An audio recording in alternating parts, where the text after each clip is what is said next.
thank you for giving this little interview for us here in Brazil.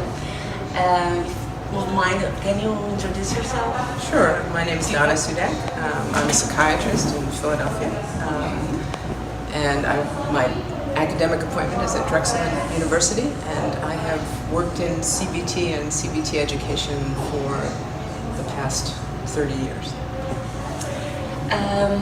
We would like to know, in your opinion, in your research, your clinical practice supervision, what you think would be or is the main point or the challenge, the hot spot in cognitive behavioral therapy nowadays? So, from my point of view, the biggest challenge is dissemination. Depression is, as of next year, the biggest illness burden in the world.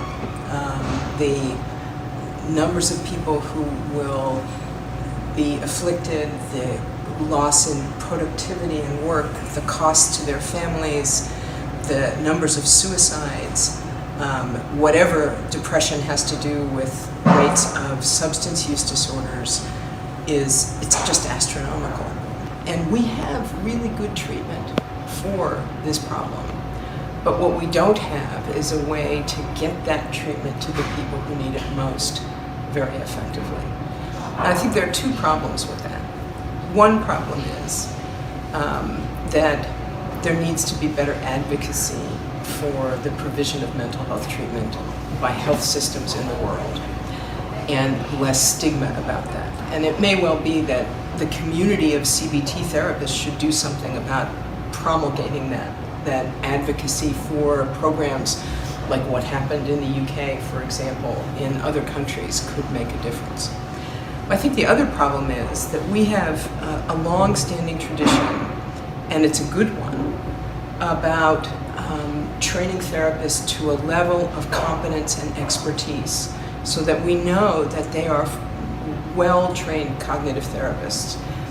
And that rigor and that training is really expensive and really extensive. It takes, think about how many months or years it takes to make someone capable of being a therapist, because often we teach them to be a therapist about multiple conditions, right? When you get graduated, you don't get graduated as a depression therapist, you get graduated with all of that realm of possibility.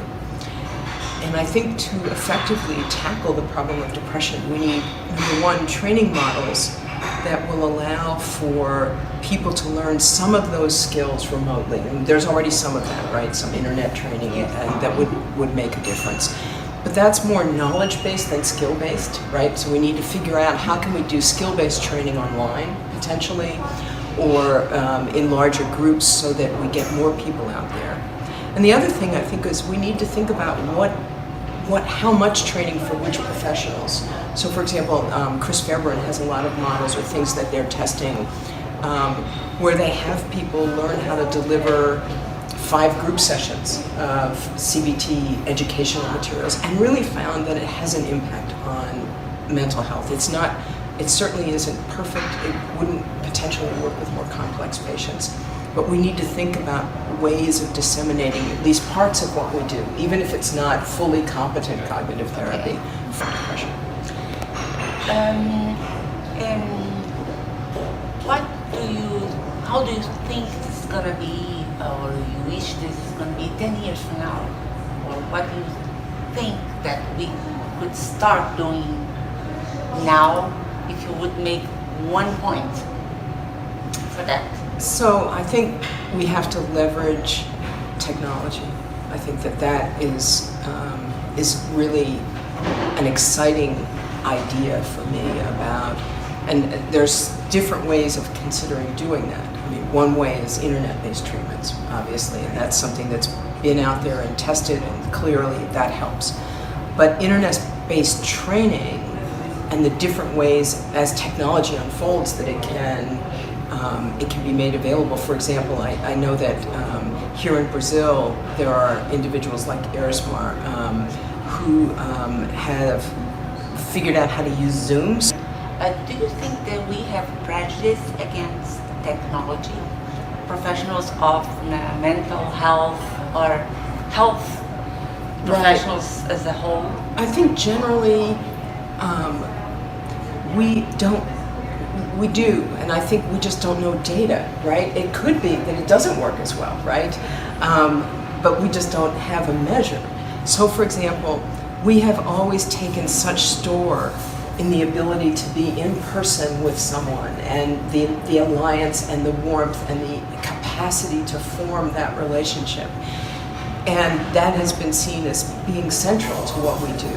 The idea of doing that remotely just seems like you couldn't possibly be able to perform the same function. But we don't actually know that, right? Yeah, there are some research in this area. That it works, right? That works. Yes, They say exactly. That the alliance Right. therapeutic alliances doesn't seem to be the problem. Right. But what we don't, and we know actually in some conditions it works better.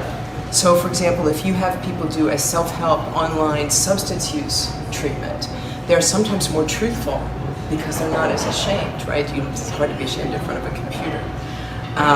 So it may well be that we need to leverage that, and what might work differently for therapy might also work differently for training. So we might not need that same level of interpersonal connection, and we might need it differently in different types of patients. Thank you very much, and hope that for 10 years from now, we're better.